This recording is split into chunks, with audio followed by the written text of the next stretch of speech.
Our next first-time storyteller coming to the stage is Jessica. Jessica is an HR generalist who's spent some time putting out workplace fires with nothing but a laptop, a calm voice, and an endless supply of patience, which is very much what you need when you're in that line of work. All of that changed the day that she became the emergency, proving that even HR first responders need a break and maybe a heart monitor. And you're about to hear that story. Please welcome to the stage for the first time, Jessica.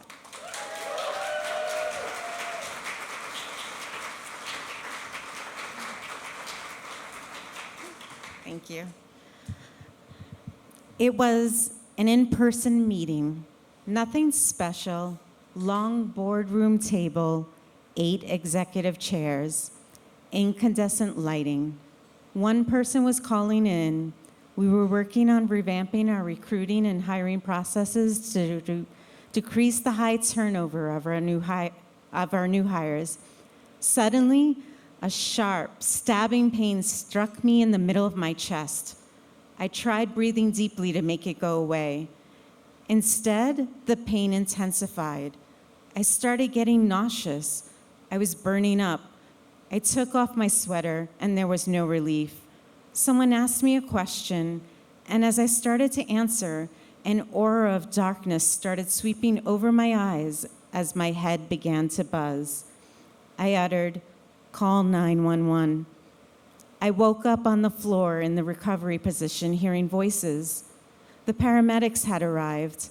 A few more seconds, and I was responding to their questions. My vitals were good, which meant I didn't have to take a ride in the ambulance. They still recommended I go to the ER to be checked out. Thank God. I now had what I considered a legitimate reason to leave. No problem. The hospital wasn't far, and my supervisor volunteered to take me. A real knight in shining armor. Brownie points activated. I'm an HR generalist. I respond to workplace emergencies. The tables turned for me that day. I had become the emergency that needed responding to, and this event forced me to reevaluate how I was performing at work. HR responds to a variety of workplace emergencies: harassment claims, performance issues, emotional meltdowns, and hostile interactions, just to name a few. I triaged, I documented, I mediated, I de-escalated. My HR team was small, and we handled around 600 employees. Somehow, I frequently found myself all alone facing numerous workplace fires. I felt obligated to respond to the workplace pleas for assistance. Everything always seemed urgent. I wouldn't say no, I didn't know how to. Accumulating requests were taking up space in my head. There was an emotional awakening for me at one of our departmental lunch meetings. One of my coworkers decided to praise me for being so hardworking. When I come to work, Jessica is already here, and she's still here after I leave. I heard similar feedback repeatedly from others too. I was the only one on my team who was always available when needed. For some reason, that compliment hit me hard at this lunch meeting.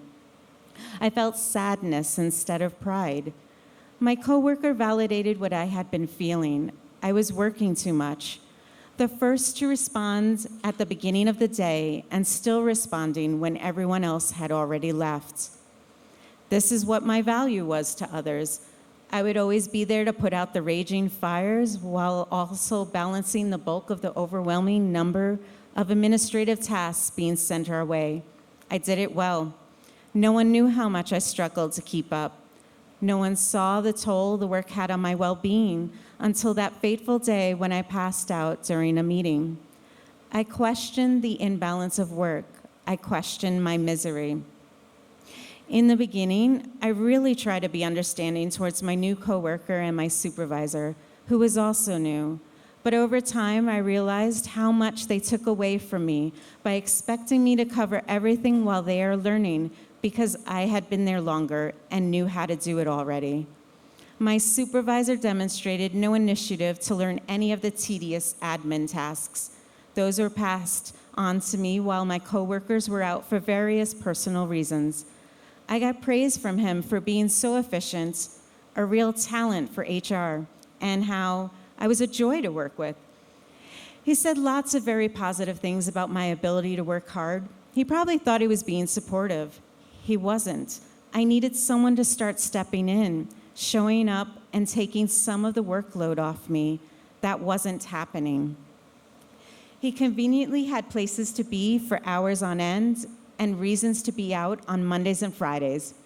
He would come back all happy from his time off, talking about how blessed he was. Meanwhile, I'm drowning. I'm too exhausted to enjoy my 2 days off a week.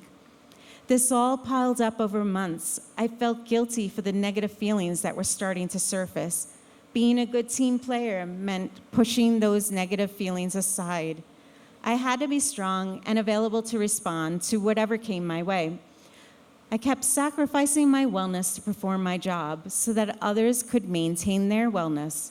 The system was broken, and it was breaking me. I finally had my chance to drop all responsibilities and run off to the hospital. Not exactly a resort in Cancun, but it would do. I finally had a great reason to be absent unexpectedly from work, but not surprisingly, I only took 1 day off to recuperate. I was concerned about how my absence would affect work. The hospital staff couldn't find a reason for why I passed out, but clearly something was broken. I was given a heart monitor and told I should avoid driving for a while. My job requires driving to different work locations and being in the office. Every day I put my life at risk driving to and from work on the freeway. Now I had the added risk that I might pass out while driving. The worst part was learning that at the end of the day, no one else cared.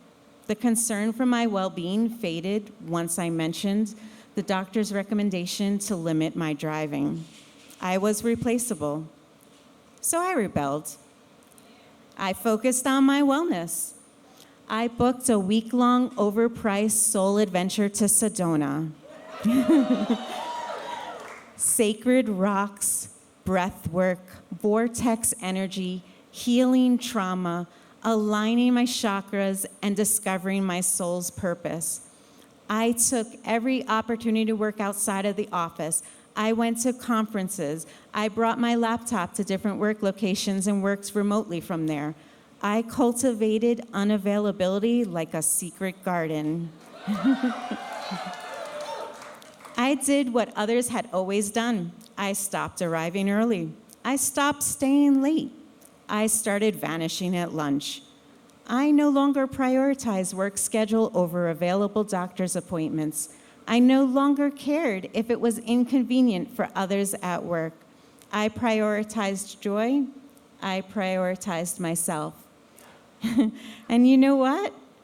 The world didn't end, which proves something I never dared to believe. Maybe I didn't have to be the first responder. It was time to step aside and allow others the opportunity to start responding. Thank you.